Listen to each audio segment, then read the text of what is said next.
石匠道：还是做5米的。2座石像都是。蓝曦臣点头，对了，怀桑比您爵矮很多，身高差一定要做出来。石匠大人放心。拿着蓝曦臣画的聂明爵兄弟俩画像就回去开始开工了。魏无羡觉得他要在净室里长毛了，因为这个结界，他连净室的院子都进不去，只能苦哈哈的在屋子里活动。蓝忘机的书都被他快翻烂了，还看到了蓝忘机给他做的曲望线。他被关着这些日子都能倒着哼出来了，他好无聊啊。魏无羡抱住蓝忘机的胳膊，蓝湛，你的腿怎么样了？蓝忘机摸了摸自己的腿，已经差不多了，但还是不能太过用力。魏无羡苦涩道：蓝湛，我们快洞房吧，我真的好无聊，我想出去玩。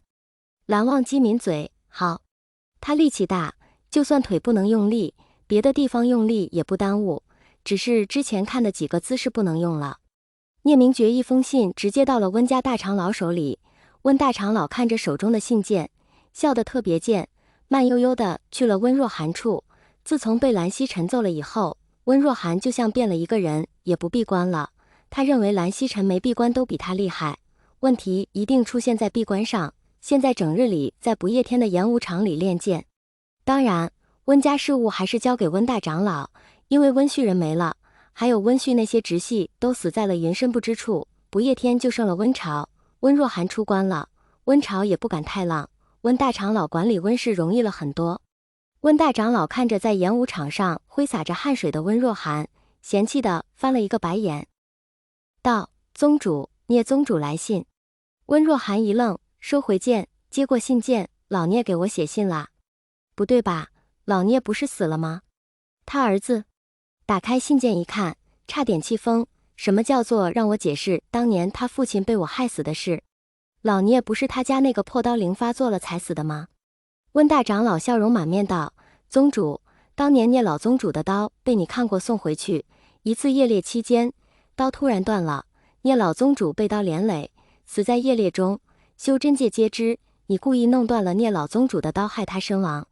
温若寒，修真界皆知，就我不知，合着我不是修真界的人呗？你为什么不告诉我？温大长老，哎呦，就像以前我跟你说话你不跑似的，我都不记得多久没跟你完整的说完一件事情了。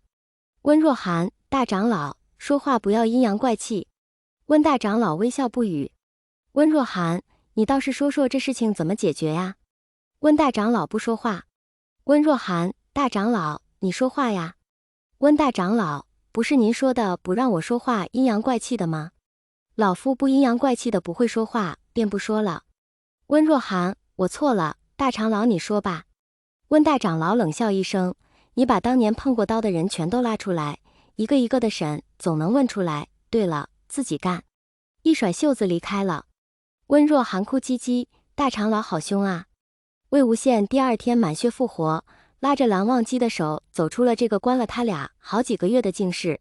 蓝忘机倒是没什么感觉，毕竟与心爱之人待上几月罢了，待上一辈子他也不会腻。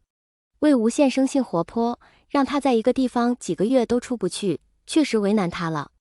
蓝曦臣感觉到了结界被触动，高兴道：我的小侄子小侄女要来了。一旁的蓝启仁，算了，随他高兴吧。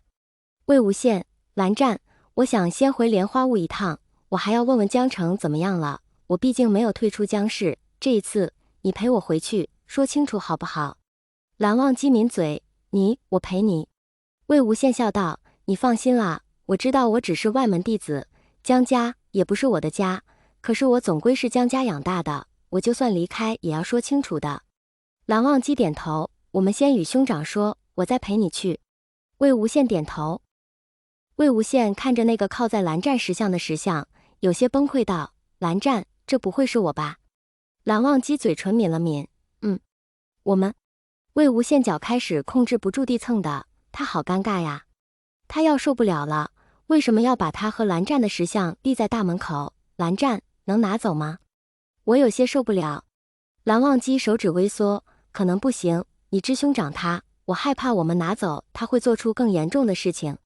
魏无羡决定眼不见心不烦，蓝湛，我不想下山了，我们会净室吧？蓝忘机拉住魏无羡的手，好。二人又转头回了净室，离开之前，蓝忘机回头看了一眼他们的石像，满意的嘴角勾起。这样，谁都知道魏婴是他的了。兄长真懂他。温若寒那边，一群人已经被他弄废了。温竹流出场，华丹的恐惧让这些人的嘴被撬开了。毕竟修真界的人比起死更害怕没有金丹。温若寒看着手里的证据，冷笑：金光善，把证据送去聂家，带齐人马，我们杀去金家。等聂明觉杀到金家时，金家已经被温若寒离了一个干净。聂明觉大吼：温若寒！温若寒，贤侄，你喊错了吧？聂明觉，你杀了金光善，让我怎么报仇？温若寒小心地拎过金光善的头，你再砍一下。聂明觉一脚踹飞了金光善的头，哼，